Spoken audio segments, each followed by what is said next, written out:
बच्चों, मैं आप लोगों को एक टॉपिक लेकर के आया हूँ आप लोगों के बीच फिजिक्स का। उस टॉपिक का नाम है बल। बल, फोर्स, FORCE, फोर्स। तो बच्चों, आप बल के बारे में जानने के लिए प्रयास कीजिए।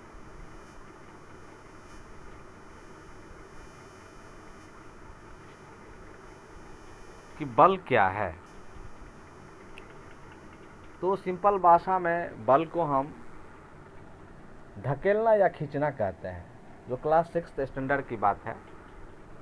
और हम थोड़ा अपने स्तर को ऊपर करते हैं और अच्छा करने के लिए सोचिए और विचार कीजिए कि बल एक ऐसी भौतिक राशि है।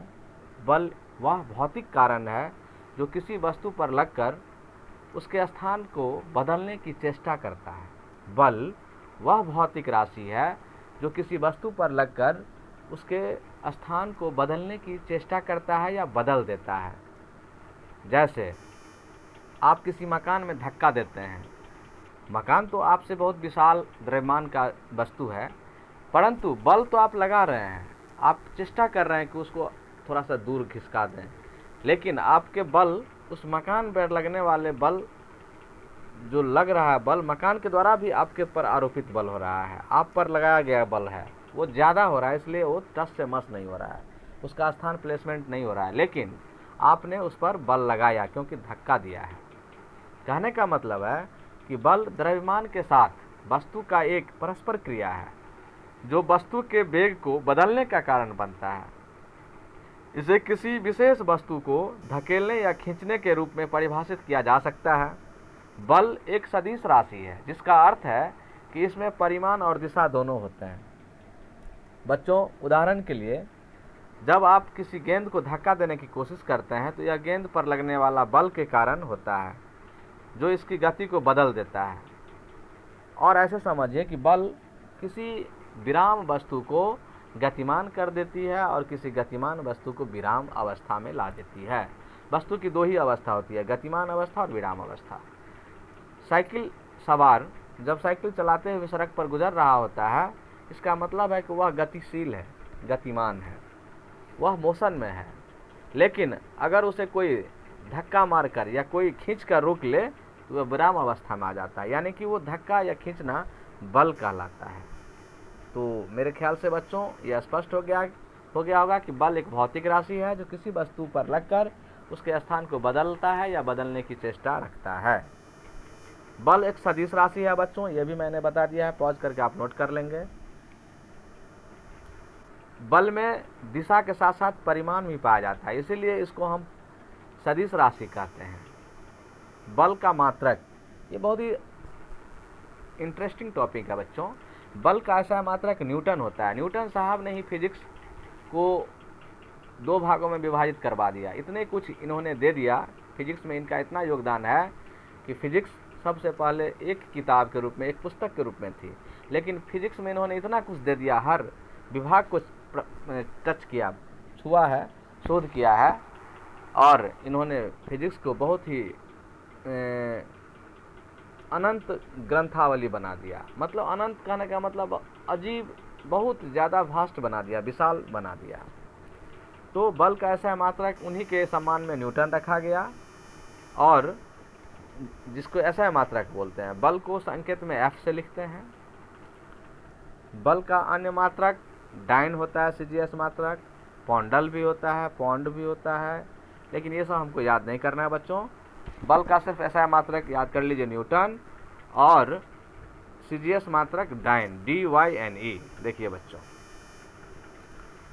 बीमा ये 9th ISC में पढ़ना है बच्चों, लेकिन बच्चों बल का सूत्र आप याद कर लीजिए कि F बराबर ma। F फोर्स को बोलते हैं बच्चों, F मीन्स फोर्स और m मीन्स मास, वस्तु का मास हुआ। a मीन्स एक्सीलरेशन, एक्सीलरेशन मतलब त्वरण होता है, m मतलब मास मतलब द्रव्यमान होता है बच्चों। तो हमने बल का मात्रक जाना।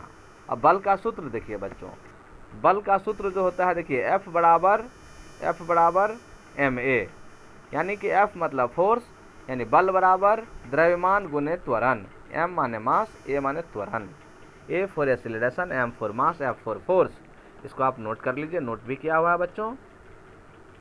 बल को द्रव्यमान और त्वरण के गुणन द्वारा निकाला जा सकता है। सिंपल भाषा में इसको हम ऐसे लिख सकते हैं कि बल जो है मास और त्वरण के गुणनफल का प्रतिफल होता है, और इसी के द्वारा हम बल का सूत्र से हम एक्सीलरेशन भी निकाल सकते हैं, द्रव्यमान भी निकाल सकते हैं और बल भी निकाल सकते हैं। तो अब बल का सूत्र हमने जान लिया बच्चों, और त्वरण का बराबर होता है, त्वरण जो निकालते हैं उसको हम वेग बटा समय लिखते हैं, T, V by T. Newton को हम किलोग्राम मीटर प्रति सेकंड स्क्वायर भी लिखते हैं, न्यूटन को किलोग्राम मीटर प्रति सेकंड स्क्वायर लिखते हैं। क्यों? क्योंकि मास ए को गुना करेंगे, एम का हो गया किलोग्राम, त्वरण का हो गया मीटर प्रति सेकंड स्क्वायर, तो हो गया ना बच्चों किलोग्राम मीटर प्रति सेकंड स्क्वायर। ये बल का सूत्र हुआ। अब बच्चों बल का सूत्र आपने देख लिया। अब हम आपको बताएंगे कि बल का क्या क्या प्रभाव होता है, ये भी तो जानना जरूरी है। जब भी किसी वस्तु पर एक बल लगाया जाता है तो वह अपने आकृति, आकार, गति या दिशा को बदलने की ओर अग्रसर होता है, कोशिश करता है। यह किसी वस्तु की गति को बदलता है। गति एक पिंड की गति है, वस्तु की गति है। पिंड माने वस्तु, ऑब्जेक्ट। यहाँ कुछ प्रभाव है जो इसके वस्तुओं पर लागू होता है। यह किसी वस्तु की दिशा बदलता है। मान लो कोई पूरब की ओर साइकिल चला रहा है, उसको खींच करके आप पश्चिम की ओर भी खींच चलवा सकते हैं, उसको उत्तर की ओर बदल सकते हैं दिशा। कोई सांप जा रहा है, एक करची मारिए, बल मारिए, उसका दिशा बदल जाएगा। यानी कि किसी वस्तु की हम दिशा बदल सकते हैं। एक फुटबॉल मैदान में आ रहा है, फुटबॉल खिलाड़ी एक किक मारता है और वो उसकी डायरेक्शन को बदल देता है बच्चों, उसकी दिशा को बदल देता है। यानी कि आपने सीखा कि किसी वस्तु की दिशा भी बदल सकता है बल। या एक पिंड को विराम किया, दूसरी पॉइंट, या एक पिंड को विराम की अवस्था से गति में कर सकता है। मैंने बताया था कि बल का ये काम है बच्चों कि रुकी हुई वस्तु को वो धक्का दे करके या खींच करके गति में ला सकता है। तीसरा पॉइंट है, यह किसी वस्तु की गति को बढ़ा या घटा या बदल सकता है। यह किसी वस्तु की गति को बढ़ा या घटा या बदल सकता है। जी हाँ दोस्तों, जी हाँ बच्चों, वस्तु की गति जो है अगर स्पीड में है मान लेते हैं और ट्रक से धक्का लग गया, तो क्या उस वस्तु की कोई कार है जो बहुत स्पीड में है, ट्रक आगे में आ गया है, तो धक्का देने से उसकी गति को, वो तो एक्सीडेंट होगा ही, गति को कंट्रोल कर देगा। गति घट या बढ़ सकता है ना। ठीक है। चौथी पॉइंट, यह एक गतिशील पिंड को रोक सकता है। हाँ, बल जो है, बल लगकर गतिशील पिंड को रोका जा सकता है। साइकिल सवार को आप एक व्यक्ति मजबूत व्यक्ति हैं, पीछे से कैरियर पकड़ कर रोक सकते हैं, आप रुक जाएगा। यह किसी वस्तु के आकृति या आकार को बदल सकता है।